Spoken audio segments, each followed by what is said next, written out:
Welcome to EVTN News.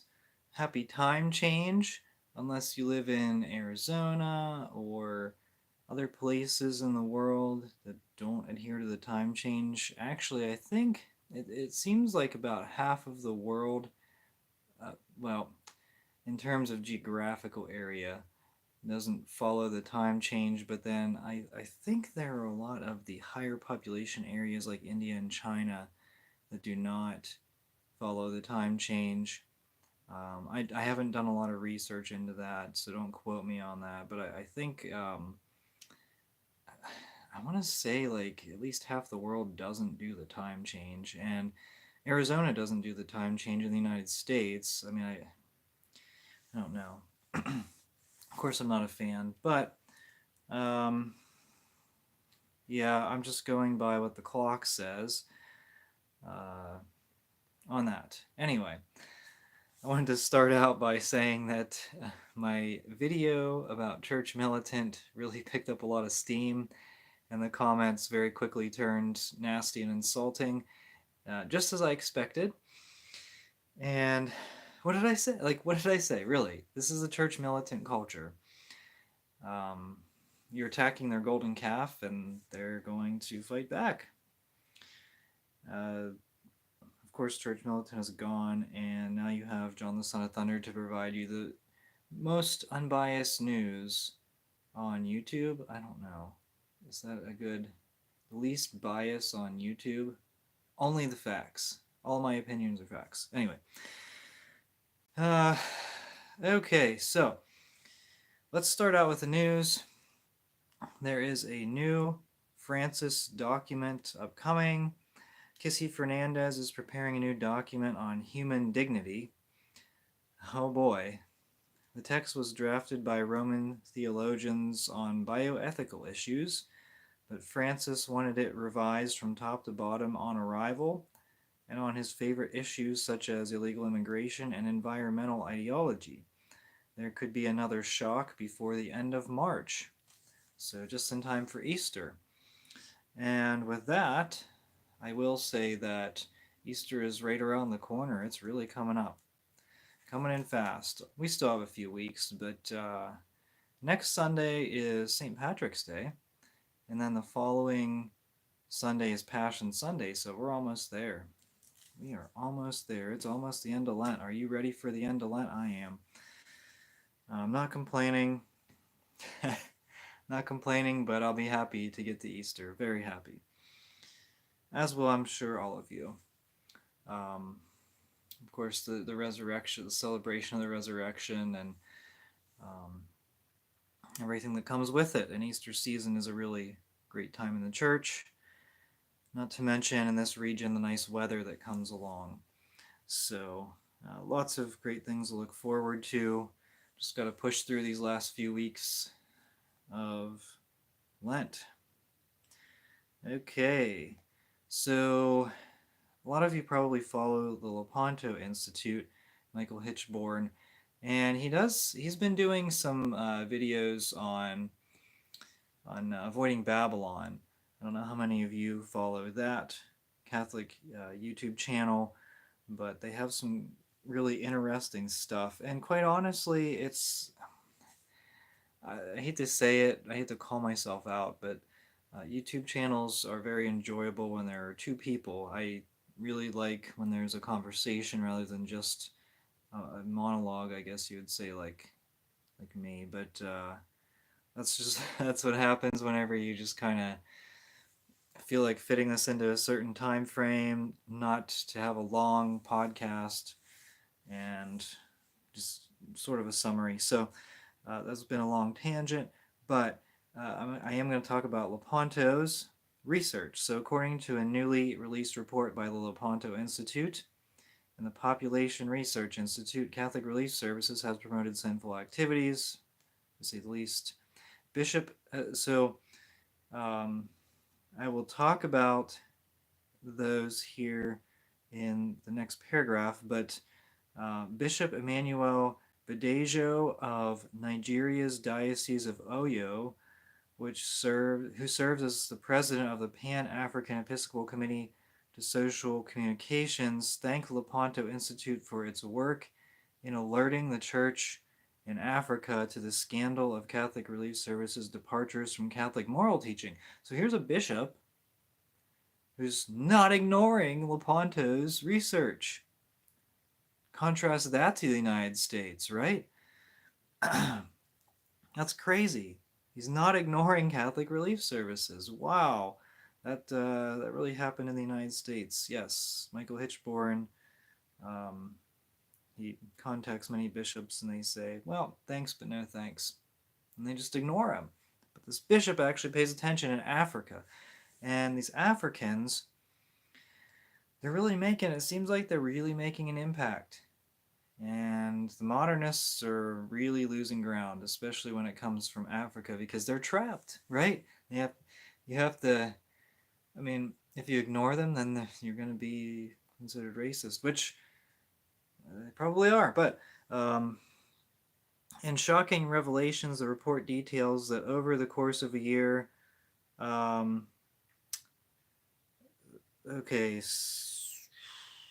so both the Lepanto Institute and the Population Research Institute received from investigators thousands of pages of documents, recorded conversations, and photographs that, taken together, reveal that Catholic Relief Services has in multiple countries referred girls as young as 10 to abortion, and contraception providers been the primary implementer of projects that, through a network of partners, is designed to spread and promote contraception, has even been corrupting the good morals of young girls with its own materials. So Catholic Relief Services promoting abortion. Okay, good. And I know that they receive quite a bit of government funding from the United States. Okay, so Lepanto is researching this, and you should check out their research. LifeSite News ran the article on that, so do that. Check it out. Lepanto, they do financial research, and I used to, this is one of my sort of tangents. I used to do financial research on a lot of things, and I found a lot of things, and I presented them, and those were the least viewed videos that I posted. People like to hear about the scandals and the corruption, and sadly, I just want to promote the Catholic faith, and if the Church would come to a point where Summorum Pontificum would be reinstated, and I'd report only on new Latin masses being established and traditionalist religious orders growing, then I'd love to do that for quite a while and then just end the channel. I wouldn't end the channel. I'm not going to end it. I would stop posting as many videos, but I'd still do some videos here and there. I mean, I'm not going to completely give it up, even if I take a step back, which I don't have any plans for, especially with the book reviews. I mean, I've been reading some really good books, and I can't wait to share those reviews with you. Okay, but and as I say, Summorum Pontificum being reinstated, that's sort of a that's the most likely scenario to happen if someone who doesn't hate the Catholic faith is elected pope.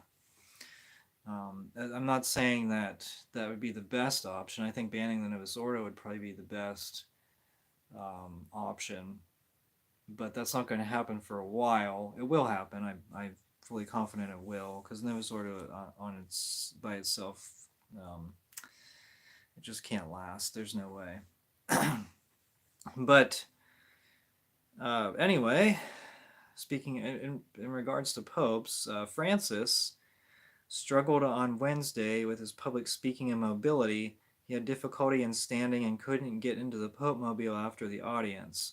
There's a video of it, and you can watch it at the link I provide in the description. When he grabbed the handrails, Francis couldn't get into the vehicle, so he instead was sat back in a wheelchair and was pushed in a wheelchair. During the audience, an aide read Francis's speech. He told the crowd it was because I still have a cold and I cannot read well. The Vatican's press office announced on February 24th that Francis was suffering from a mild case of the flu. Days later, he was taken to Rome's Gemelli University Hospital for diagnostic tests. So his health is um, not doing very well. He's 87 years old, and we can only hope for a more a pope who's Catholic, who is not repulsed by the Catholic faith in the near future. And more corrupt funding. I guess I'll incorporate all this research um, into my into my EVTN videos.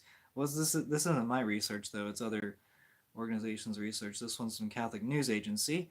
So Catholic, and this is actually very shocking.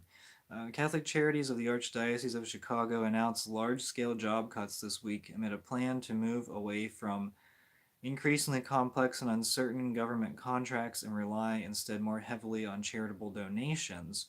So they're moving away from government funding. This is Catholic Charities of Chicago, one of the centers for communism. Saul Alinsky territory. Does that ring a bell? In a March 7th statement shared with Catholic News Agency, the organization said as part of a strategic plan, it will transition out of 75 government contracts that together fund 12% of its current operating budget. The transition will result in the elimination of roughly 300 jobs, the vast majority of which involved the affected government contracts. So 300 people are going to lose their jobs. Nearly 1,000 staff will remain after the cuts, the statement noted.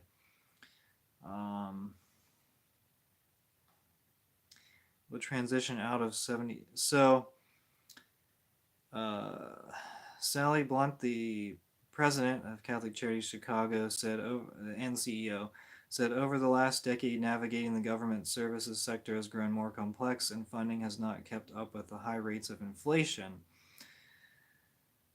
I'm very shocked that they would decide to move away from government contracts. However, currently, the Catholic Charities Chicago annually obtains about $42 million in revenue from private donations and bequests, compared with $142 million from government sources. So that's $142 million from the government and $42 million from private donations.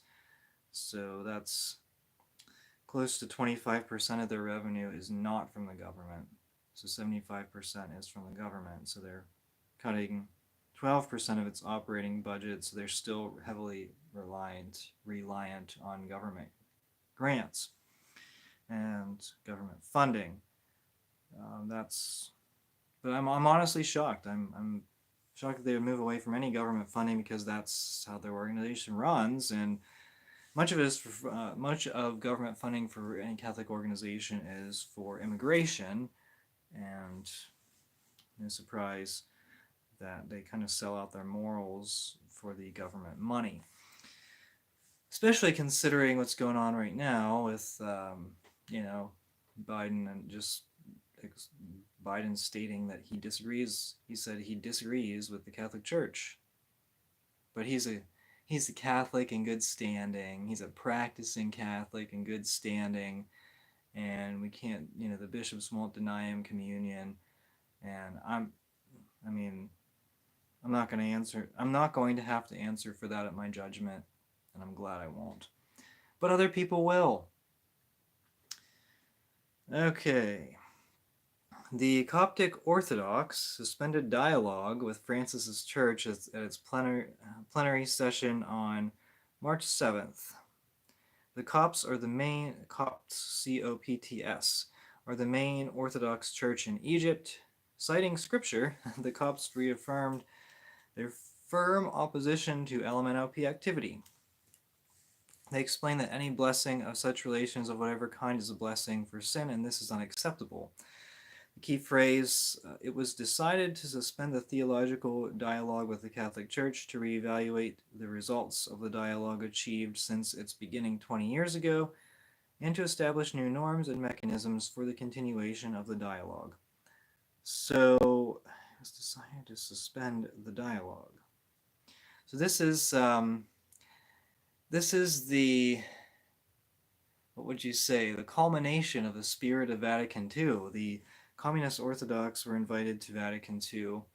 They're like the USSR, the Soviets. I believe there are a few Soviet bishops invited to Vatican II, and for interfaith dialogue. And now a lot of the Vatican II popes were all about their interfaith dialogue, and now the the other religions are breaking it off because the Catholics in positions of power are so blatantly heretical and against the gospel that they don't even want to have any dialogue with them, with the Catholics, because there's nothing in common. Well, the Catholics, the the Catholics in positions of power, the Orthodox don't want anything to do with them because of their heretical ideas. So, I mean, is it really that surprising? Even like the Protestants, some of them have more Catholic beliefs than some of these people in the hierarchy in the Vatican. All right, so more than 100 Catholics prayed on March 9th in front of St. Ignatius Church in Carpi, Italy, in reparation for a blasphemous exhibition on display inside the church. I believe it had, did it have LMNOP undertones? I don't know, but it was kind of disgusting stuff, I think. Anyway, these people recited a rosary and a litany, 100 Catholics. The man responsible for the scandal is Ario Castellucci, who makes his money as an archbishop. The prayers continue. A middle-aged man told a news outlet, he said, "Here are the sheep. I hope they smell us." 100 Catholics praying a rosary in front of a church that had a blasphemous display. So, good stuff there. I hope there's more like it. People standing up. People are sick of the FrancisChurch. Very sick. Very, very disappointed. Okay. Thanks for joining me on the live chat and the live stream. Europe changes time on March 31st. Okay, so this is actually probably earlier for Europeans, so thanks for jumping on if you're from Europe.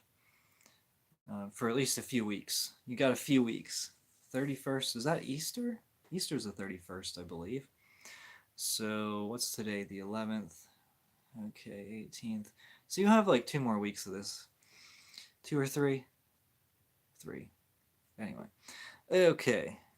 7,000 who have not bowed the knee to Baal. They're all in Africa.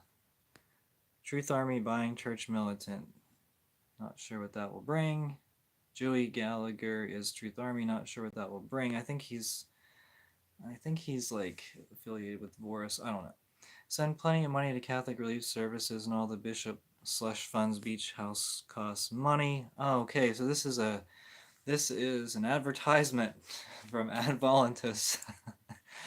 Send money to Ad Volantis. Send money to CRS and all the bishop slush funds. So here's an interesting thought. I don't know how it works other places, but I know at least for me, if you donate to one of these like random organizations, they share your information with everyone else. And so these other organizations send you like marketing materials, like return address labels. So I get 1,000,000 return address labels whenever I donate money to one of these like mainstream organizations. It's pretty interesting, but you'll never have to write your return address again until you move, and then donate like 10-20 bucks online to one of these random organizations, and then they'll share your information. Then you get more return address labels or other free stuff. Not really, I don't know if anything else is really that worth it. I mean, I think occasionally like there's an organization that sends me like a dime or a nickel in the mail. I don't know. I'm not throwing that away. It's money, not much, but I love book reviews. Great. You and hardly anyone else, because my book review videos don't get a lot of views, but I just like to share, if I've read good books, and I just like to share them with other people. And it doesn't really matter to me. I mean, of course, I'd like a lot of views on the book reviews, but I'd like a lot of comments on them too for people that have read them and share their reaction. Kind of, it'd be nice to have sort of a community, like a discussion type of thing on books, other people's reactions to it. positive or negative, whatever, because it's all about just spreading the Catholic faith. Um, I don't really feel like it's necessarily a tool of evangelization, but I noticed a long time ago that there were very few book reviews online. And so, uh, yeah, right now actually I'm reading through the New Marian Missal. Um, and then once I'm done with that, well, it'll be at the end of the liturgical year, so I've got quite a while to go, but I can give you my review on that afterwards. So I'll be happy to do that. I did my St. Joseph's Missal, and some people were like angry about something I said. I think I said a missal is like on the altar, and then what you have, like what you could say is like a hand missal is actually more like a prayer book. Someone got really offended by that. I don't know. Um, People are just really sensitive online. It's kind of crazy. Let's talk about sensitive. Look at the last video with the church militant followers. Take a look at I mean, if you want some entertainment, take a look at those comments on my church militant breakout video, the one that I posted just a few days ago. Did you see Sean O'Malley says the Pontifical Commission on the Protection of Minors does great work? Oh, okay. Okay. It's the green light. Oh, yeah. Francis is behind the art. Um, yeah, what about Rupnik? What about Rupnik, I guess, is a good question. Um, okay, I'm going to pull up Gloria TV, see if there's anything else good. Because Gloria TV is sort of my go-to at this point. Oh, there it is. Okay. And sometimes they share some things, sometimes they have videos. Oh, okay. There was one. Um, oh, yeah, there we go. Okay, so I have a good story for you that was just posted an hour ago, but before I do that, well, this is another good story. Bishop Michael Burbidge of Arlington, Virginia, preached at the Latin Mass on March 10th at St. Rita's in Alexandria, Virginia. And there's photos from it, and that's really nice. The Arlington Latin Mass Society met with the bishop afterwards for a chat and presented him with a bottle of wine. Now, I think these the guys that organized the Capitol, the private mass inside the Capitol building. So that's kind of nice. I mean, you can be nice to a bishop and you can do things under the radar at the same time. It's fine. You don't have to be a jerk to a bishop. I mean, you can still be nice to him. And I will say, after what you've seen about sacraments being banned and masses being canceled over the past few years, are you ever going to trust a bishop again? Really? I'm serious. I don't know. I mean, you can respect the office, but the individuals, I just don't know. So here's an interesting story, and I'm going to read through this because I didn't see it before. So Bishop Daniel Fernandez, former bishop of Arecibo, Puerto Rico, whom Francis dismissed 2 years ago because he didn't fall into the virus cult, has declared France's LMNOP propaganda piece, Sodoma Supplicans, contradicts the Catholic faith. Yes, I've been wondering about this guy. Bishop Daniel Fernandez, he's only 59 years old, so he'll be around for a while, and he may even be reinstated under a Catholic pope. Officially, Monsignor Fernandez, who was a successful bishop, was removed for lack of communion with the rest of the bishops of Puerto Rico. He was not accused of anything against the faith or morals, only accused of crimes against the FrancisChurch and virus religion. On the second anniversary of his deposition, Monsignor Fernandez said that the church under Francis is going through very difficult times. It is contradictory. So for Fernandez, it is contradictory to claim that one can bless LMNOPs without at the same time blessing that which makes them, yeah, yeah, it's without at the same time blessing the sin. Okay. So anyway, that's neat that he popped up again. Now, bring him to the United States, man. I mean, come on. Bring him to the United States. Oh, sorry about that. Hand in front of the camera. Okay. Gloria TV cartoons, yeah. Yeah, they have a lot of those. When you are friends with priests, you hear stories about bishops. Now, the thing is, not all the stories are true, but if half of them are true, then we're going to be really concerned. Okay. Let's see if there's anything. Okay, so these, the priest in Spain. I didn't run this story, but, or maybe I did a few weeks ago. I'm not sure. I don't remember. Father Francisco Jose Delgado, a priest of the Archdiocese of Toledo, Spain, hosts an online channel in English, The Sacristy of the Vendee, has suspended the program until further notice. The cancellation follows a controversy sparked by what the priest Delgado described as a comment in bad taste. So he said during a live broadcast on March 6th that after much reflection and of our own free will, not wanting to put our bishops in the position of having to make a difficult decision that would give victory to our enemies, we have decided to make a strategic retreat. Where is this quote? I'm going to try to find what they said, because it was, what do I say? I didn't think it was so bad. Okay, so here's something else from Spain while I'm scrolling through months.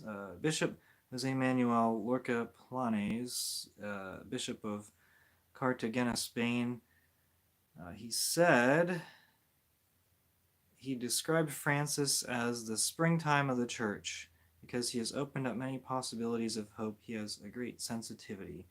So these new this bishop is stuck in 50. He's stuck in an era of 50 years ago. He's stuck in the rigid past of the era of the New Pentecost, which is the New Pentecost is very disappointing, I must admit.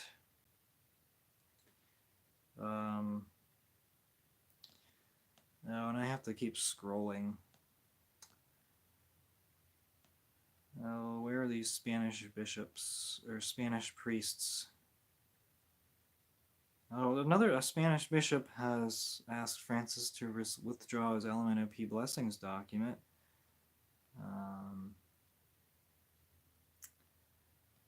Well, I don't know. I don't think they posted it, actually.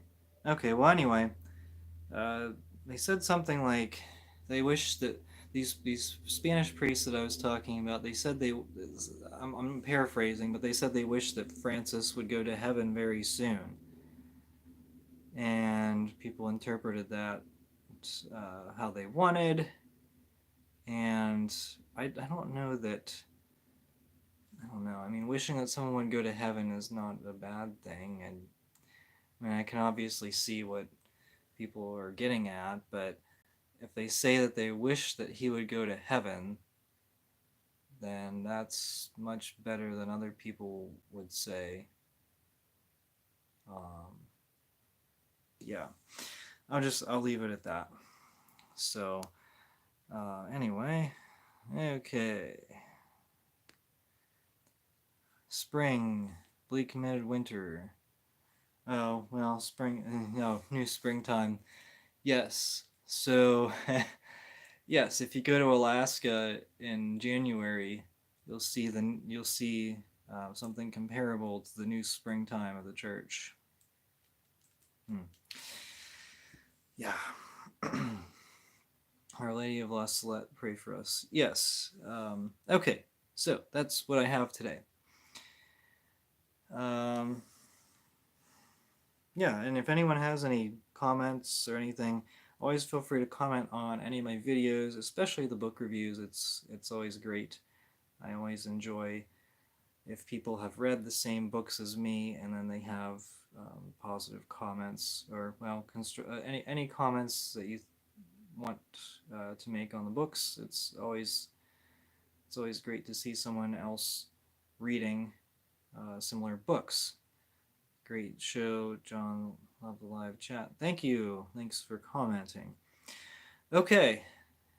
Thanks for doing the news. Enjoy hearing your take. Wow, lots of positive comments. Much appreciated. I always like positive comments as well. But um, yeah, book reviews. Yeah, read some books. It is Lent, so and yesterday started a novena to Saint Joseph. I actually have a book about Saint Joseph that goes through a novena. Um, it's interesting though. It's very old and it sort of references things that are kind of vague. Like it references things in the book that are vague, and so I couldn't really follow it. I guess I might do a full book review on it later. Maybe I'm just incompetent. I don't know. Um, okay, so that's it. That's EVTN. This has been EVTN News. Until next time, thank you so much for watching. We are the laity, and we will not be silent.